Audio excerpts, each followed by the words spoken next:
When the person you love says, "I'll come back when I feel like it," you realize love stopped being about connection. It became about control. My name's Daniel, and I never imagined I'd turn into the kind of man who waits by the phone, hoping for a message that may never arrive.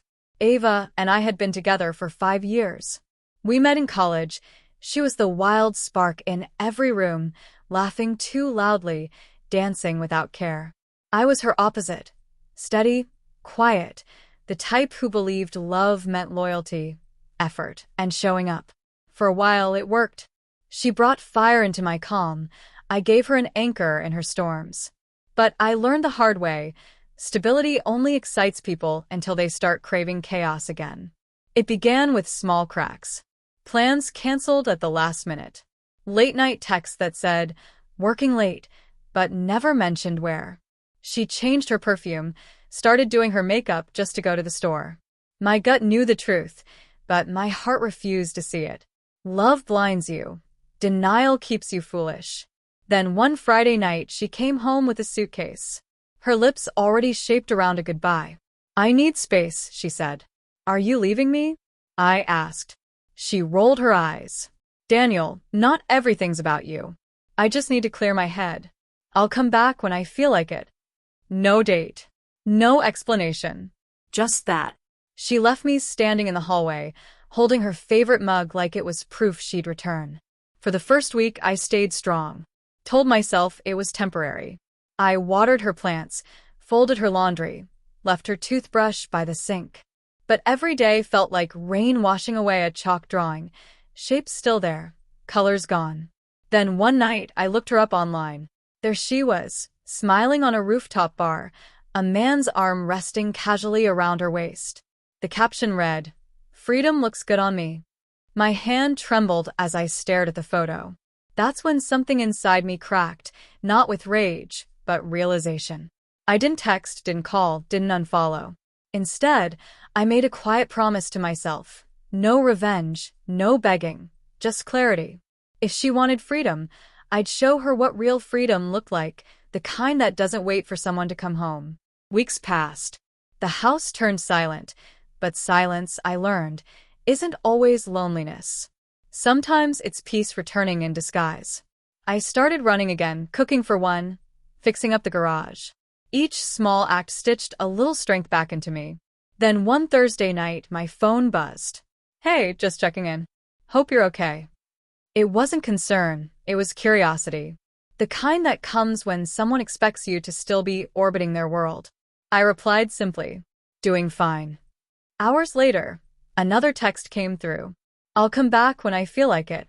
I stared at the screen and laughed. Not the kind of laugh that feels light, but the kind that comes from finally seeing the truth. I wasn't the one waiting anymore. She just didn't know it yet. A few days later, a friend invited me to his engagement party. I almost said no. The idea of mingling, pretending to be okay, felt exhausting. But something inside nudged me to go. It was held at a vineyard outside the city. Golden lights, music drifting through the night. I was pouring myself a drink when I heard a familiar voice. "You still make whiskey look expensive." I turned around.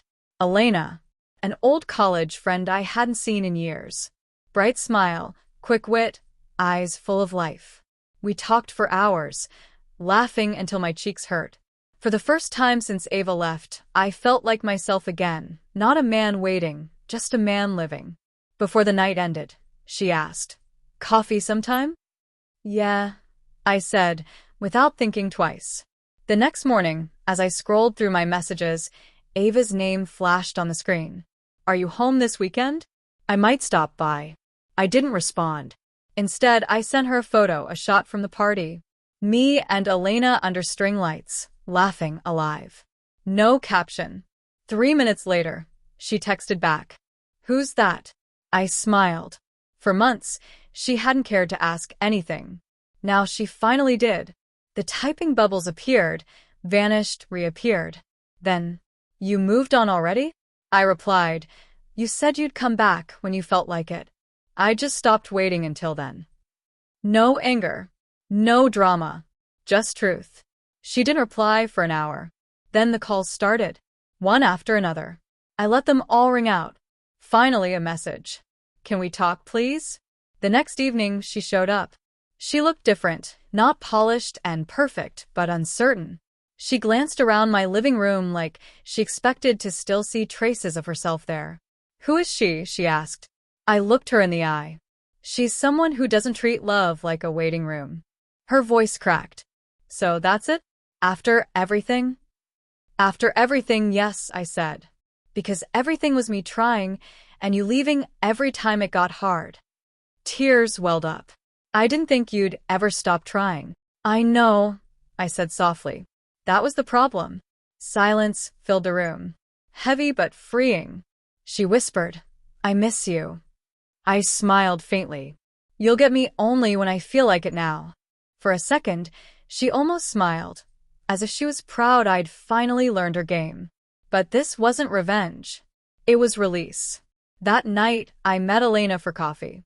She asked, what was that photo you sent about? I told her honestly. It was a reminder to someone that life doesn't pause for absence. She smiled. Good. Don't ever let it. Ava never came back after that. Her messages grew shorter, colder, then stopped altogether. And me? I finally understood. Sometimes the loudest message you can send isn't made of words. It's peace.